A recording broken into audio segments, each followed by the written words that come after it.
Well, hello out there to all of our middle school and high school parents. We hope everybody's doing well, doing the best they can in this situation and staying safe and healthy.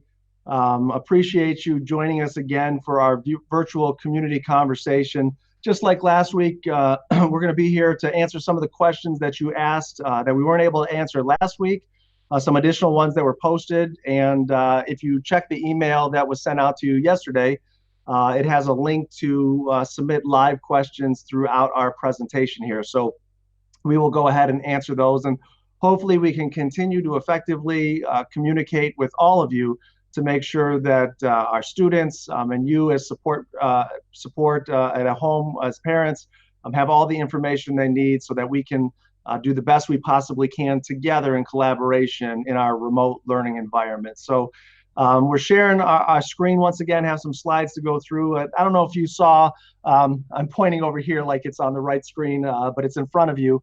The screenshot here, I was going over social media here the last week, and it talks about the fact that, we're all in the same boat with this COVID pandemic, but we're not all in the same storm. And I just brought this up because I think it's important for all of us to recognize and realize that we all are coming to this experience a little differently, and this experience really has an impact on how we plan and how we move forward and how we support in a remote learning environment. So I'm not going to read it to you, but just a few highlights is, as it says on the slide there, that for some of our folks, it's just a little bit of a sprinkle, the storm.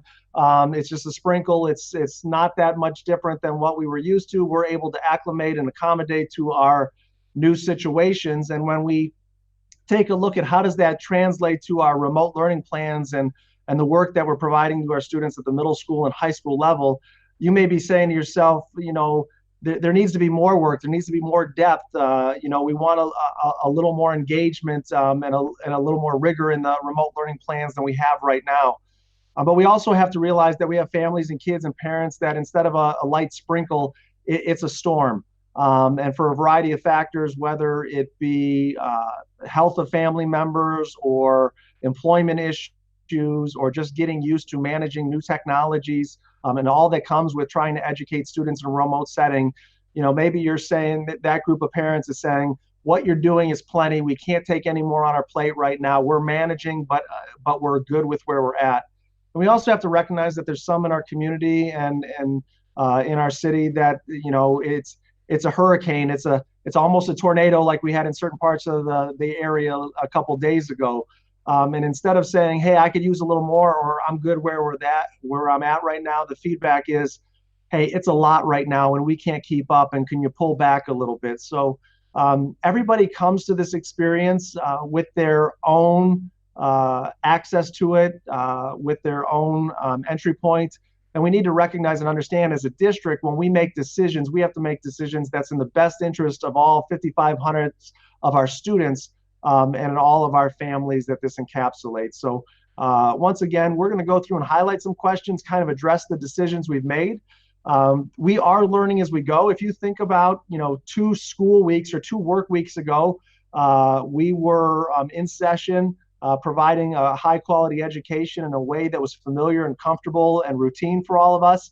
And 2 weeks later, we have kicked off a remote learning plan that has required all of us to learn and evolve and grow and be open to feedback and be open to saying, hey, the decision I made last week, as we learn more, we're able to do better, make better decisions. It may need to change because that's what's in the best interest of us moving forward.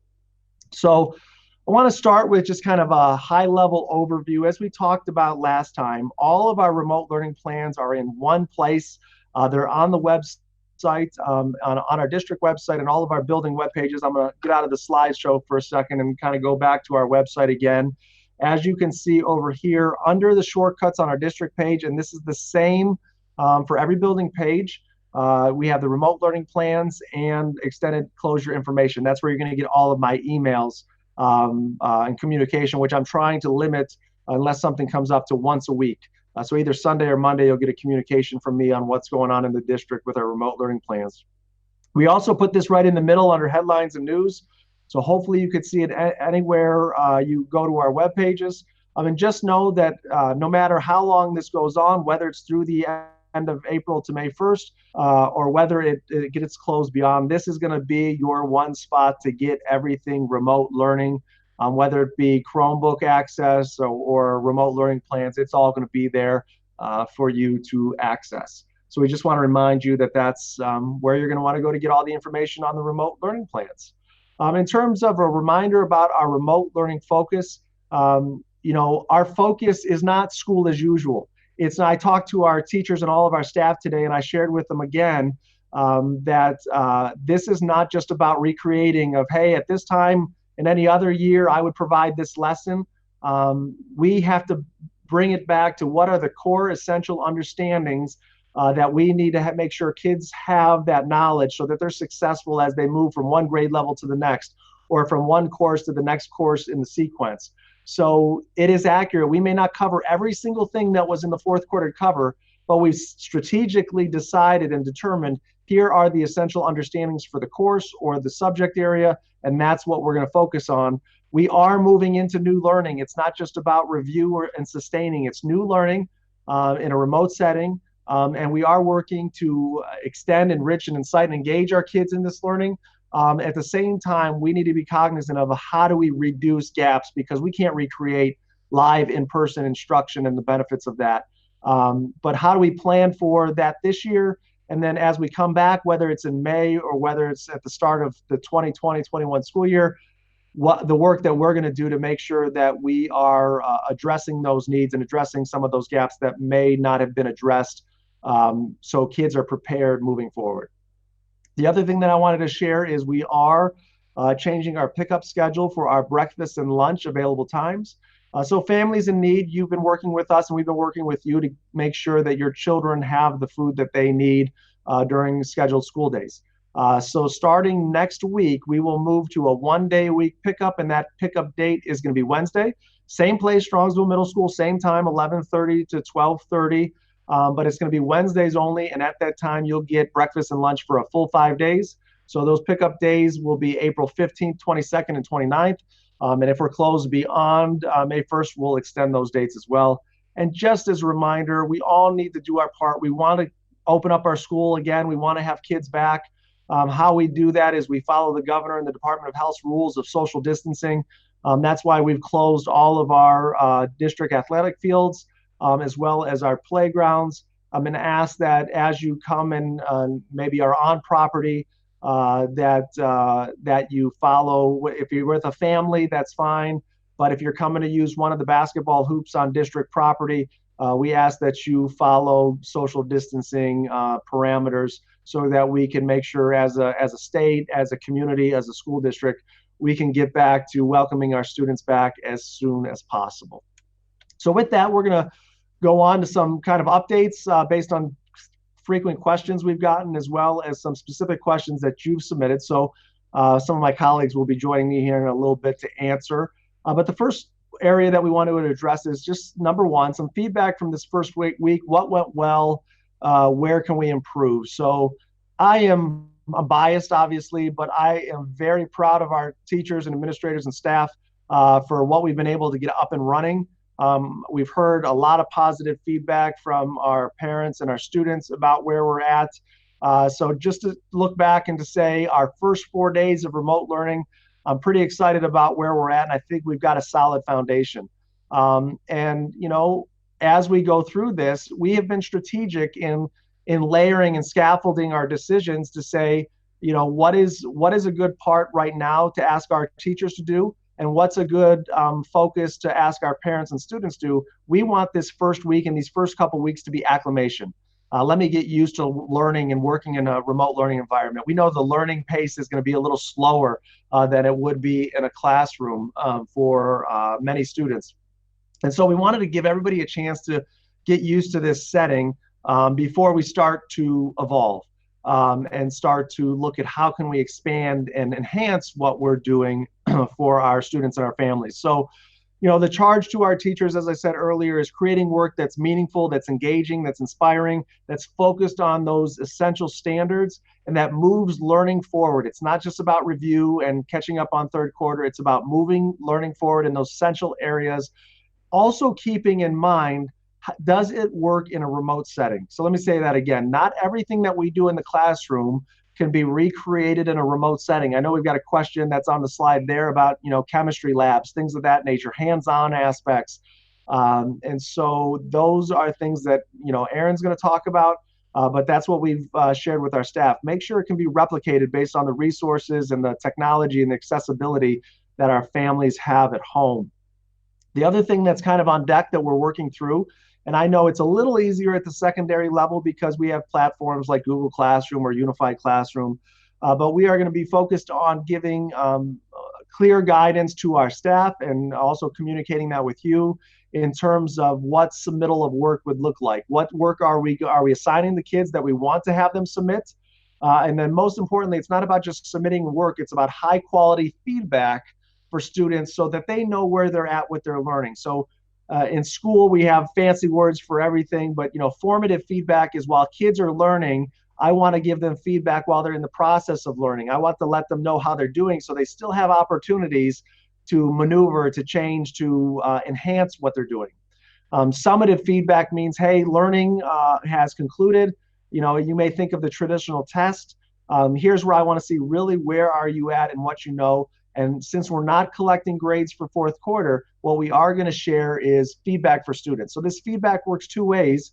One is teachers giving students feedback, and the other one is our students self-reflecting on their own learning and where they were at in relation to the goals or the outcomes of the lesson. That's equally as powerful in terms of making sure our kids are not only experiencing the content, experiencing the lessons, but retaining it and truly understanding it at a deeper level than just completing it for a task for a remote learning activity. So more to come on that. We're going to continue to evolve and grow and develop what that will look like for our students. So with that, I'm going to turn it over to our Director of Curriculum, who's going to join us. And Aaron, if I think the rest of the slide, except for question 7, is yours. So if you can go through questions 2 through 6 for our parents that are online with us. Absolutely, thank you. So our first question in my section is asking about spring sport athletes and how would they get the gym class credit that they were anticipating. So you may be familiar with our board policy, and Ohio allows students to have a waiver for physical education if they participate in 2 full seasons of a sport. If we do indeed do not have spring sports, again, that's not a decision we make, but by OHSAA, if we don't have spring sports, then students would need to participate in a different program, a different sport for next year in order to get those 2 sports, the credits, the waiver for PE. Now, if you're a senior and you were anticipating playing baseball or doing one of these spring sports in order to earn that PE credit, we do have some leniency, some flexibility from the Ohio Department of Education. So we aren't going to hold you back from graduating if that was your last piece that you were looking for to play that sport to earn that credit for your PE waiver. So we will hopefully be back in, if we don't have spring, we'll be back next year and we can have student athletes continue to earn those credits. As Dr. Ryba talked about, it is challenging and it is different when we're talking about interactive labs. So question 3 is asking, how will science labs be conducted? For example, chemistry. And this question was submitted prior to us releasing our lesson plans and our work. So hopefully you've seen a little bit of what we have available. Due to the situation, we obviously can't ask students to at home start mixing chemicals. That would not be realistic, nor would it be safe. However, we do have some really cool programs. I know biology is using Gizmos. That's a program that they've had all year, and it does interactive simulations. Some of the other disciplines have also started using that because they're offering it for free right now. It's really intricate and really awesome. I looked through some of the other sites, high school, middle school, access to the online textbook. And those publishers spend a lot of money to make interactive components of the textbook. So there's videos, there's simulations, tons of websites that they are sending students to watch videos. So again, doing the best we can in the given situation. We're not unlike any other district in the state, potentially the nation. We're maneuvering this and figuring our way through online learning. So I hope that you're not just seeing, read chapter 10 and answer the questions. I didn't see any of that when we reviewed our online lesson planning, that's the only way that we're learning. So I'm really proud of what our teachers have provided and the work that they've done to vet some of these websites and these videos. Question 4 is asking about the ACT test that was going to be taken in June. And if that's still being offered, do they still sign up? So as of today, the ACT website is planning to offer the June test. If you go to act.org, they have a whole FAQ question and answer section. So there is a deadline. It's a May deadline to sign up. So we still have a little bit of time to, hear what is going to be happening in the nation. They're going to be very cognizant, of course, of what the expectations are. If they don't feel it's safe, then they will reschedule that. But again, I encourage you to go to the FAQs on the ACT website. As of now, it is still planning to be offered, and they are still accepting signups. Question 5 is asking for students to get access to summer reading for honors classes to get a jump start on that now. And I can speak for the high school. I talked with their department chair today, actually, for ELA, and they're having a meeting with all the teachers tomorrow to start working on that. So it's not something that's the same every year. They're going to get together. They're going to talk about what do they want that summer work to look like, knowing that, we potentially may not be back this year. What did they miss? What's going to be critical content? They talk vertically. So kids coming out of ELA 9, what do we want to ensure that going into honors 10 that they read? Maybe it was something that we didn't get to cover. So I do anticipate some allowance of pushing those assignments out earlier. As we talked about last time with the math at the middle school level, we are going to push that program out, the ALEX program, which is traditionally done in the summer. We're going to get that out toward the end of April, and that will be for any math student that's going to be skipping content.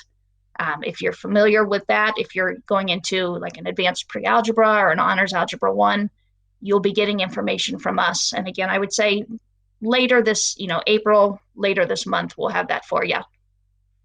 And last question on this page for me, number 6, I have a child who's enrolled in a number of hands-on courses. Some of those like a makerspace course, AP art, painting, those type of courses.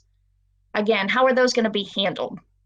So similarly to question 3 about the labs, we're finding ways. It may not be the most ideal situation, but again, in going in and looking what the teachers have assigned, there are simulations, there are hands-on things, there are different ways that they're asking students to be creative, so they are still engaging. It's not read this textbook, read this website. Instead, it's engaging, doing some different hands-on things. I looked, there's STEM projects. Some of the courses are having students actually create things, submit videos, having contests between the different classes. So we want to keep kids engaged. We want to keep them just interacting as they would if they were in this hands-on course. So we'll continue to learn and grow. Again, we have a lot of resources. Luckily, so many companies are offering free resources at this time, so our staff's taking advantage of them. Thank you, Erin. Question 7, instead of recreating the wheel, why didn't the district have students enroll in the online learning that already exists through Strongsville High School? So yes, we do have an online learning platform that some students partake in. The reason we did not have and switch all of our students to that platform is based on semester courses only. So that would mean it would negate all of the work that our students did over third quarter. They'd have to restart and do, if I'm in Algebra 1, I've got to do all of second semester of Algebra 1. I can't start in fourth quarter based on where my teacher left off. It doesn't work that way. So that's why we made the decision to keep learning going in the platform that we have it right now. It would not, it would be continuous from where the teacher left off, focusing on essential learning. In addition, it would not cause students to be forced to redo content that they already did. Aaron, I know you've been intimately involved in the online program at the high school. Is that accurate? Anything else you'd like to add on that question? No, that is accurate. So it's predominantly the whole semester, as you talked about. Yes. Thank you. We'll go on to the next slide. So, and we'll come back to questions for remote learning that you may have submitted, but I'm going to ask our Director of Student Services, Andy Trujillo, to come online and give us an update about our work with our students with disabilities and supporting them and their families. Andy? Sure. The bullet point I have today is an update on progress and connecting with students with disabilities. First off, thank you to all the parents in the community as we get used to this new remote learning. Our staff are working hard to adjust and to adapt to the situation. Special education staff have been in contact with students and parents to collaborate on the best ways to try to meet the unique needs of all learners. Our staff will be collecting data to the best of their ability to measure progress and IEP goals and objectives. This has been a challenging aspect of supporting students remotely, but our staff is resilient. Staff cannot use data collected by parents, so this has been met by our staff with trying to find new ways to do that. So as we move forward, we really just need to make our good faith effort and collaborate with our parents the best to our ability. We certainly appreciate your collaboration. If you have any questions, feel free to call me. Thank you, Andy. One of the topics that we started talking about last time was building access. So Steve Breckner, our operations manager, is going to update our parents on where we're at on that topic. Steve? Hi. Yeah, so the update I wanted to give everyone is, we're still monitoring the situation from the governor and his decisions and his guidelines for the state. What we're being told, and I'm sure if you've been keeping track of what he's been telling everyone in the communities in the state, is that the next 2 weeks are going to be, we believe, the time that you're going to see the most cases and the most transmission of the virus. So with that, I do want to assure everyone that's watching here, we do have a plan, and we do have a plan to get students and parents into the building. We're looking at grade level stratification and also sections of the alphabet to come in as well to minimize the amount of public in the facilities at one time, to keep with the smart procedures of social distancing and eliminating large crowds. So that is a plan that we have. We've discussed the plan. We have that plan ready to go. However, we don't see the sense in having that over the next 2 weeks because of what the governor is telling us is the most important time for us to socially distance from one another even more than before. So as we get closer to that May date, if the governor says, we're going to have school, we will, of course, allow students to come in and get books and get things that are essential to school starting back up this year. If that does not happen and the governor comes out and says that we will not be back in school this spring, then, of course, we can activate the same plan to have people students at the middle school and high school clean out their lockers and, of course, make time for teachers to come in and clear out their classrooms and get ready for summer cleaning. So we do have that plan. We feel it's a good plan. It will minimize interaction between individuals as students and parents come in to get their items. Again, we're just in a holding pattern of exactly when that plan is going to be activated. Thank you, Steve. Next up, introduce our Director of Instructional Technology, Dave Binkley. Dave, you've got a couple questions there on Chromebooks and some of our restrictions on our Chromebooks. So if you can take the lead on 10 and 11 for us. Yeah, so with Chromebooks, if you're a middle school student and you have not requested a Chromebook yet and you need one, have your parents send me an email. My email is on the website, and I will send them a copy of the contract, and we will get you a device as soon as possible. I believe our next distribution is going to be early next week, either Monday or Tuesday.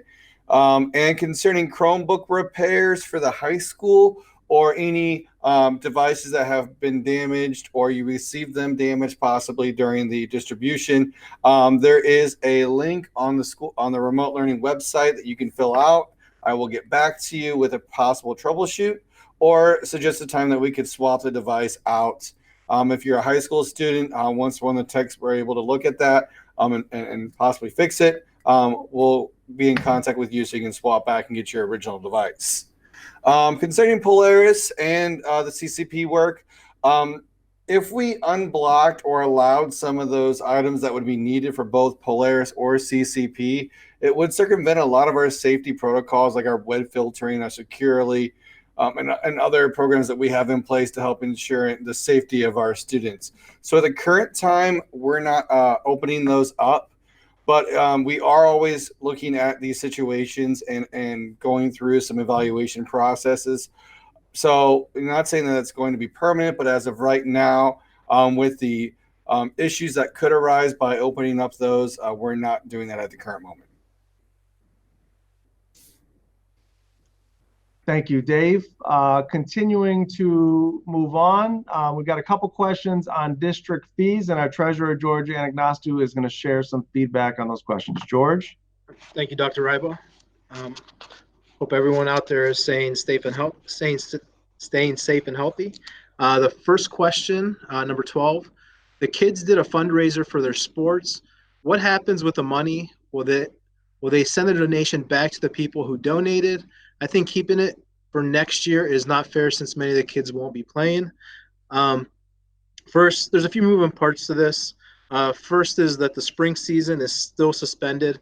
OSHA did release a statement yesterday indicating that if we do go back to school May 1st, they put out a tentative schedule on what the spring season will look like. If we don't go back to school May 1st, then the season will be canceled.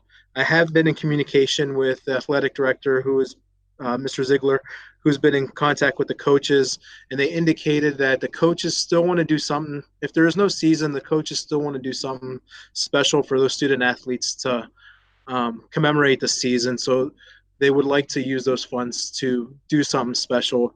But we're still working around a plan for that, and the coaches will be in communication with the parents regarding any of those fundraisers. Moving on, next question to 13. I purchased a track uniform for my 8th grader, and there were no meets. I've never even received the uniform. Were the orders processed? Will I be refunded? Currently, the middle school track coach, Ms. Danielle Blackman, is working with the vendor to resolve this issue. These were the athletes or the families made payments directly to a vendor for the T-shirts and the shorts for the track kids. When the shutdown did occur, Ms. Blackman did reach out to the vendor to put a stop on everything, which also to not process any payments and not to process the order. She's in contact to make sure that did happen. If you did receive a charge, so the key thing is if you might have put your credit card and your payment information to a website, she asked them not to process it. So see if the charge actually went through. If the charge did actually go through, contact either myself or Coach Blackman. And that was all I have, Dr. Rybo. If there's any questions. No, thank you, George. I appreciate you sharing that information. Couple more questions before we open it up to those that may have been submitted. The next one is on events and extracurriculars. Academic awards are mid-April. Will certificates just be mailed out since we can't have an awards night? So I don't have a specific answer on this question as of yet. All I can tell you is we met with our principals and all of our administrative team yesterday. We talked about from preschool to 5th grade to high school, these culminating events. And administration is working currently on a plan for what those will look like. So more to come in the near future about how we're going to handle these events. Even though they were planned in April, we are waiting to make any final decisions and communicate those decisions until we determine whether we're coming back or not. So If the governor says we're coming back, obviously we're going to work to reschedule those events and hold those events as much as we possibly can. If we are closed for the rest of the school year, that's when we'll start releasing communications as to how we're going to handle this, what opportunities we have to share and celebrate the accomplishments of our kids, and then ultimately get the recognitions, whether it's certificates or what have you, to them and their families. So more to come on that, and that really will be done once we get a decision from the governor on our future for this rest of the school year. The final question that was we wanted to talk about from last time, or that was submitted prior, was for kids entering 6th and 8th grade, how will fall trips, 6th grade camp and 8th grade DC trip be handled if we don't have school until the fall? These trips are not school district sponsored trips. They're handled by outside parent volunteers. So how they will be handled, decisions and communication will be handled from them. Our job is just to approve the dates. They ask us for the dates and we approve them. I know Dan Foster, communications coordinator, last week put in our Mustang Moments information on 6th grade camp. So that will be there. We'll put that again there next week if you didn't catch it. 8th grade DC, I don't believe we've received any communication from the lead volunteer yet as to how this will be impacted. But when we do, we'll use the Mustang Moments again to share that, or Mr. Marino can use his email group to share that. But that direction and that decision is going to come from those groups because those are not school district school sponsored trips. So with that, I'm going to turn it over to Aaron to guide us through some of the questions that may have been submitted while we've been presenting. Aaron? All right, we do have 7 or 8 questions. First one is asking, are seniors technically done with school based on 3rd quarter grades? Is there a pass-fail for 4th quarter? So as I've shared, and there's been no changes to the decision and the grading practices about 4th quarter grades.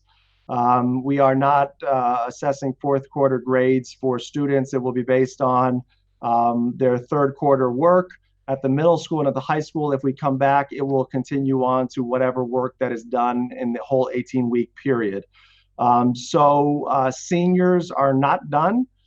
Seniors have work to do. I understand. I was sharing earlier today, I have a nephew that's a senior that's been accepted to college already, and I know mentally seniors may be done, but I would just ask that and remind us all that seniors typically in early April mentally are starting to check out anyway, and that's the battle that we all face at high school with seniors. So we're asking our kids to continue to engage. There are still graduation requirements, although, as Aaron mentioned earlier, although there is some leniency with our students, it is still our high school administration's discretion as to whether students were on track and should graduate.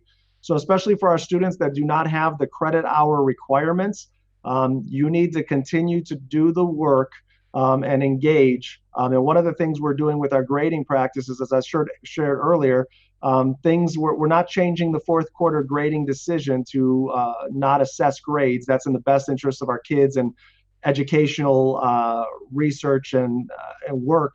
But in terms of kids not engaging, we will be evolving our grading plan, where we've been working with our high school staff and our high school administration what that will look like, and being a little providing a little additional clarity in our expectations. So once that is finalized, we'll be implementing it on a move forward basis. But students and high school students that are thinking that I'm just not going to engage in the rest of this year and things are going to be okay, you need to engage, you need to participate, and hopefully we're working on our end to create meaningful experiences and work to do that. But seniors still need to be making sure that they're doing what they need to do to meet the graduation requirements and engaging, if not for the credits, for the idea that wherever I'm going, especially if I'm going to college, I don't want to leave with some significant gaps in my learning and my knowledge.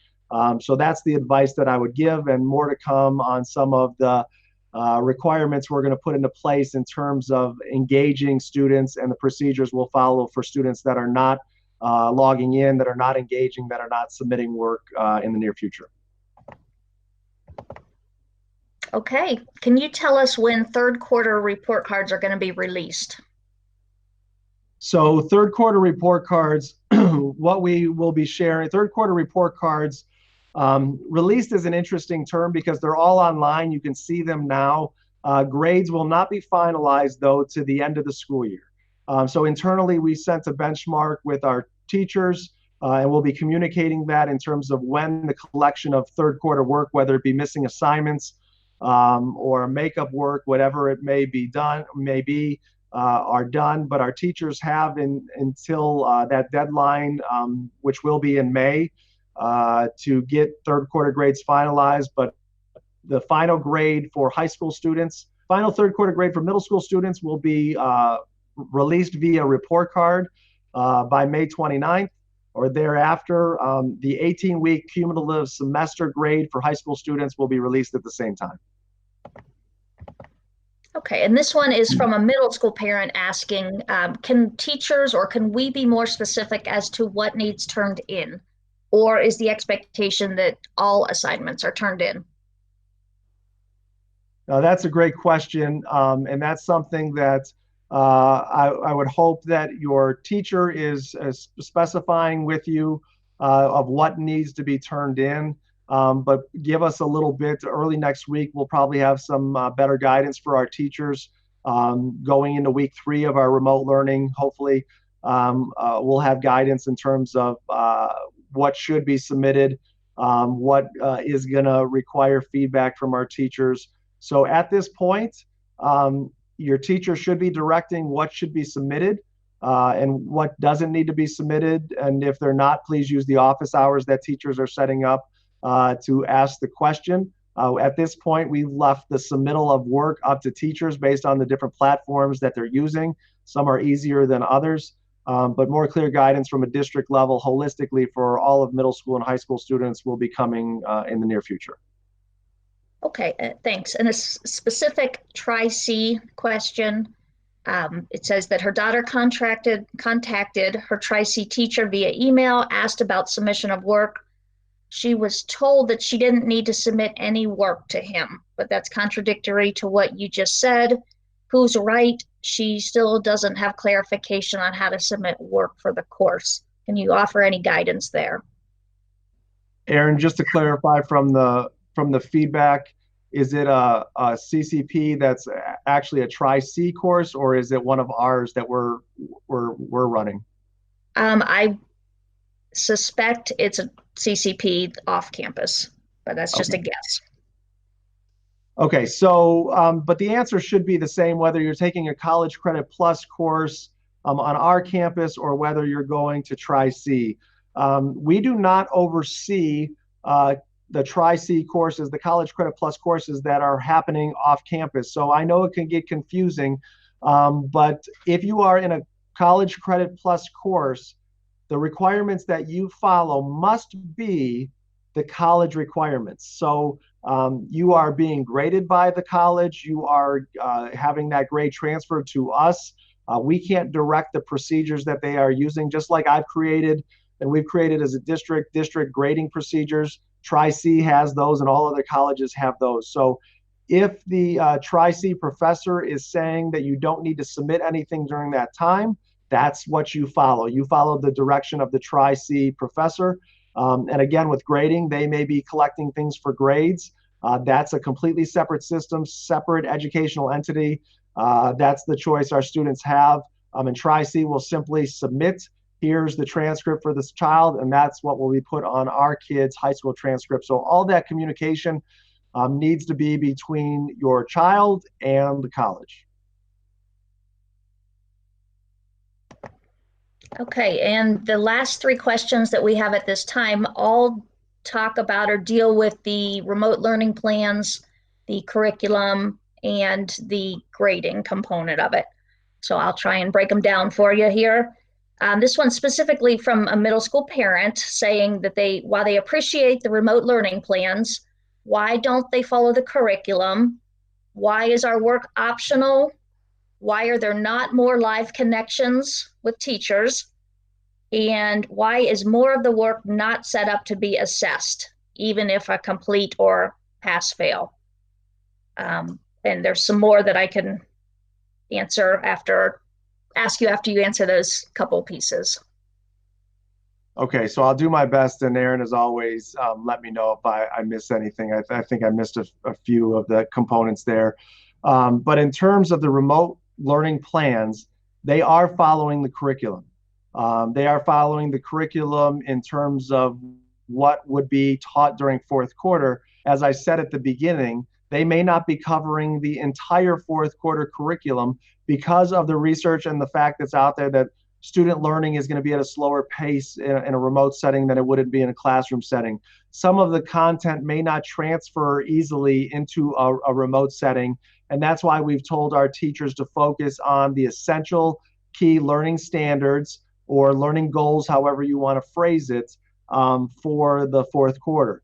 And that way we can make sure, not that all of our standards aren't important, but when you look at our standards and how they're structured by the state, there is a prioritization of these are key essential understandings that kids need to know, and the rest are supporting details to it. And so that's where we focused.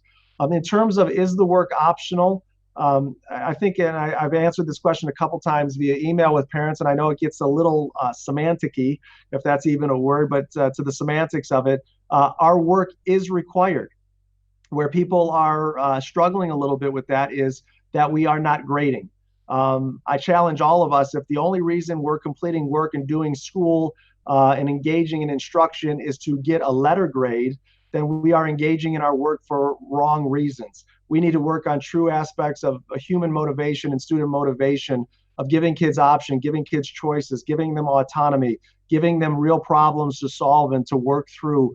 And I think that's challenging all of us as parents as well as educators for how are we creating meaningful, engaging, inspiring work, that the benefit of that is going to be the learning, is going to be the growth, and that's going to be the reward. And I know I'm speaking in very altruistic terms and very big picture ideas, but that's the heart of why we want to educate our students. We want to educate them not to be the memorizers of remote and isolated facts that anybody could Google, but to be collaborators and communicators and problem solvers and teach them the skills that they need that can be applied to any content, so that they can be successful beyond just the content and in life with the skills that they need. So it's not optional. And where we need your help and support is, as parents, is to partner with us and to set expectations and to share a schedule and develop a schedule for what home instruction should look like. As we talked about last time, and this is a learning curve for all of us. Nobody's going to be perfect, parents, us, every administration, everybody involved. But we're not expecting this, nor should it be a traditional school day. They shouldn't get up at middle school from, I'm going to work from 8 to 3. It should be, I'm going to look at the work that I have to do for the week. I'm going to break it down, and I'm maybe going to spend 2 to 3 to 4 hours a day on that work. The other thing that I would ask for folks' patience with is, again, I go back to it, I know I've been redundant, but we're asking everybody to not only, everybody, I'm going to talk specifically about teachers, it's not making an excuse, it's just sharing a factual reality that we're all living with. We're asking our teachers, to completely evolve their way of communicating, interacting, and teaching and engaging students in a 2-week work period. Then we're asking our teachers to please deal with the reality of life with your own kids, your own family issues, and do your job highly effectively at home, dealing with all of those personal issues, because it's not like they're home and everybody else is at daycare or at school or at jobs. Everybody's at home and we all have our unique needs that we have to manage. We still have a job to do and we need to do that effectively. But what I'm asking for is, in terms of that live connection, give us some time. Please be patient with us. That is something that we are encouraging. We have a virtual professional development day on Monday where our teachers are going to be providing virtual sessions for whether it's Edpuzzle or Flipgrid or Google Meet or Screencastify, or name a variety of other apps that they can do this. We are building capacity within our teachers to do that. We're also building capacity that, a fancy term that we use is asynchronous learning. What that means is that we want students to not just have to get on the computer live, but be able to access instruction in a recorded format at any time of day when it meets with your schedule, and their schedule, so that that's housed there in a link where kids can access it. So we are working on that. We're developing that. In week one of remote learning, everything's not going to be perfect. We admit that, but we also want you to know that we're not just saying here's how it's going to be and we need to live with it. We're working and growing and enhancing as we move forward. Aaron, I'm sure I missed something on that question. If you can reiterate anything that I missed. Well, you got the points that I had talked about. It continues on, and I think you've addressed some of this, but I'll go ahead and read the rest of it. Parent is shocked at the low level of participation from the middle school students, hearing that 3 of 99 submitted a social studies assignment. Only 4 students participated in an honors math Google Meet. Doesn't this suggest there's little value in remote learning as the plan is set up? Please improve the plan and increase the engagement to increase learning. And then it also goes on to ask, what other remote learning lessons have we learned or heard from other school districts who've been doing this full remote learning now for 4 weeks? There's many districts and schools nearby to learn from. Well, I think I got the question. Thank you, Aaron. In terms of learning from other districts, we do continue to learn and reach out. I know Erin, networks with her curriculum colleagues. I network with my superintendent colleagues as to what we're doing and where we can improve. And so, in terms of aspects of where we're at, we are continuing to evolve, and I talked about it earlier. And for the sake of time, I'm not going to repeat what I shared in terms of where our focus is and what we've learned in terms of feedback and work submittal and lesson development. In terms of the other part of it, the engagement with remote learning. The reality is I cannot come into everybody's home. Our teachers cannot come into everybody's home to force students to get online. Parents, you have a piece of this puzzle. And we are communicating through a variety of formats as effectively as we possibly can for how to support that, how to do that. So I disagree with the feedback that our remote plan isn't working.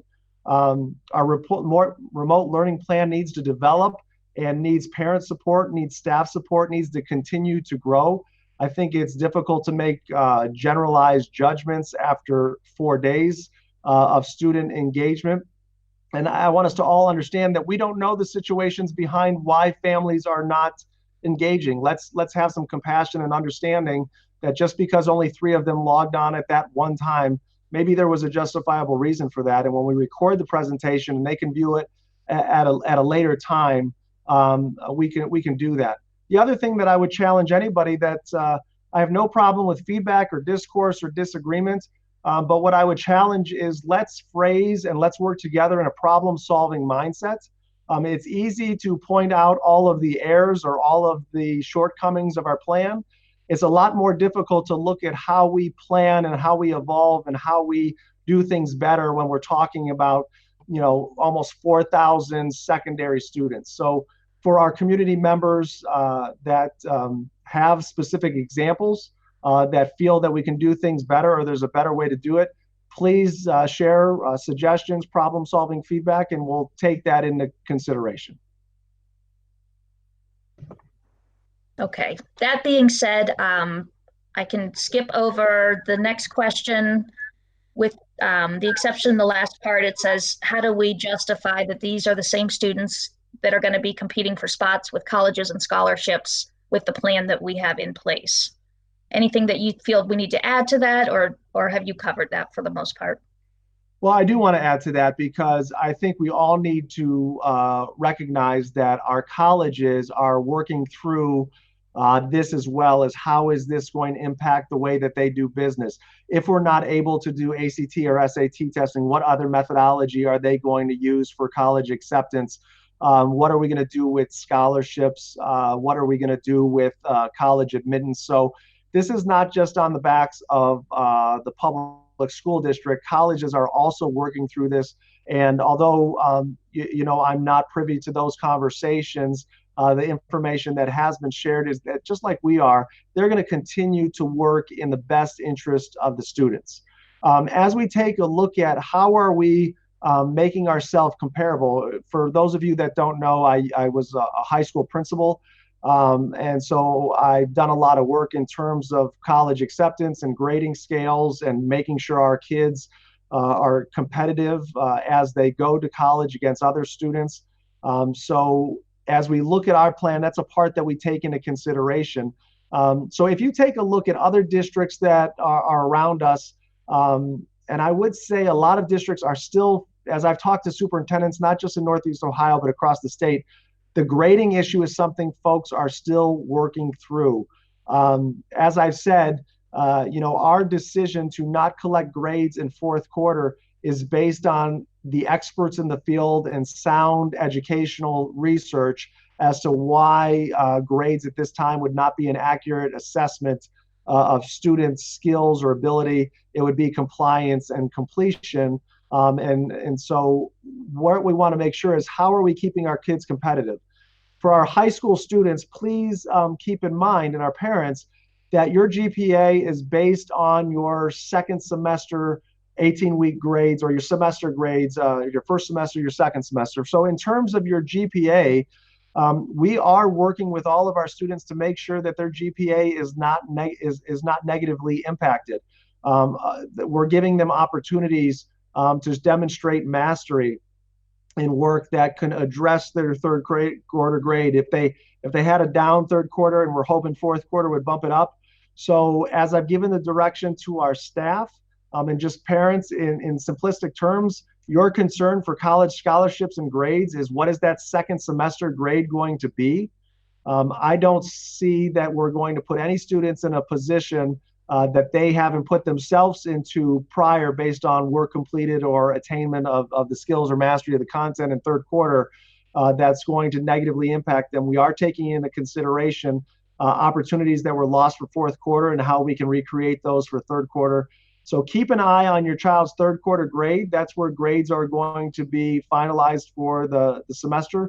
And we'll continue to work to make sure that our kids get what they earn, get the mastery that they're able to demonstrate, have opportunities to demonstrate skills in areas so that they are competitive. And at this point, based on talking with our high school administration, I don't see that us compared to somebody that may be still keeping letter grades, somebody that's going to pass fail, somebody that's going on based on completion of work, that our kids will be adversely affected compared to their peers.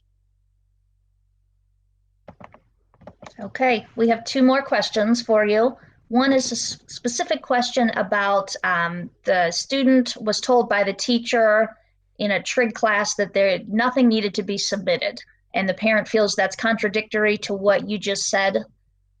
Can you clarify? Yes, so this is a part where we need to provide more clarity to our teachers on what is to be submitted and what is not. Up until this point, our direction has been we will leave the submittal of work per the teacher's discretion of the platform they're using. As I said earlier, it's a little easier that they can do that seamlessly versus others based on the technology that they were using prior to the closure. So we will be moving and giving clarity to our families and to our students. So in terms of the contradiction, let me clarify that the contradiction may be that we are still developing this, as I've shared. Clear direction from the district is going to move from teacher discretion to here's what we're expecting for submittal and feedback. But I'd also please, again, ask us to understand and have patience that this is week one. We're 4 days in. If the statement was made that we're never going to collect anything for a trig and never going to give you any feedback, that will be corrected. And I talked to all of our 400 plus staff that logged in earlier today to have a similar virtual conversation. I shared our expectations moving forward. So it's either that, hey, week one, we're learning how to manage in a remote setting, or if it's, hey, that was the definitive statement, that will be corrected based on additional guidance moving forward. Okay, one more question and then feedback, positive feedback. If a senior is joining the military, when will they receive their diploma? And will they receive it prior to the graduation ceremony? Do we know that yet? So I can't answer that. We'll get back on that question. But in terms of, when our students officially graduated, May 29th is our last day of school. Our normal commencement ceremony, that's what our diplomas are going to say. If kids met the credit requirements and the other requirements that are in place for graduation, they are officially graduated. We are, as I put in prior communications, June 12th is a commencement ceremony.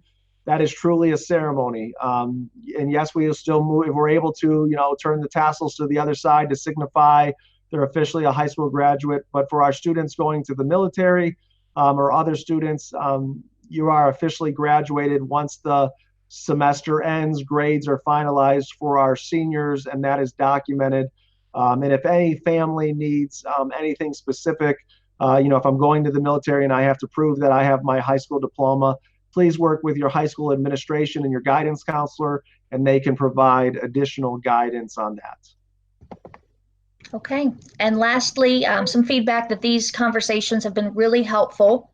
Do we anticipate continuing them weekly? So at this point, we do not anticipate continuing them weekly. We will continue them on an as-needed basis. I appreciate the feedback. They've been helpful for us, even though we can't see you. They've been helpful to get the feedback where your questions are, where we need to evolve and grow and improve with our work. And so right now, we are not planning a conversation next week.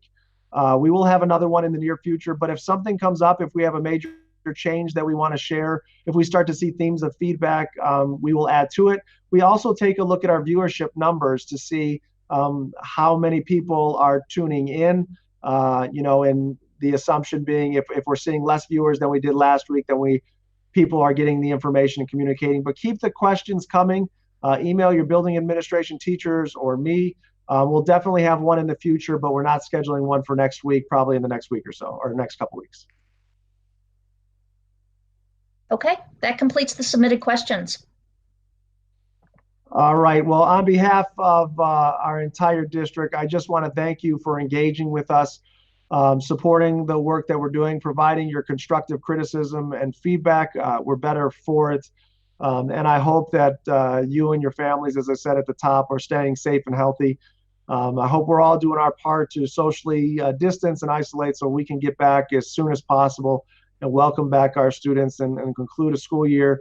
And if not, if we're told that we're going to continue to be closed, doing everything in our power and evolving our remote learning plan to meet our students' learning needs now and into the future. So thinking about you, thinking about our students, we care about all of you. Hope you're doing the best. And if there's any way that we can help support you in the work, please reach out at any time. Hope everyone has a great rest of the day and a wonderful weekend.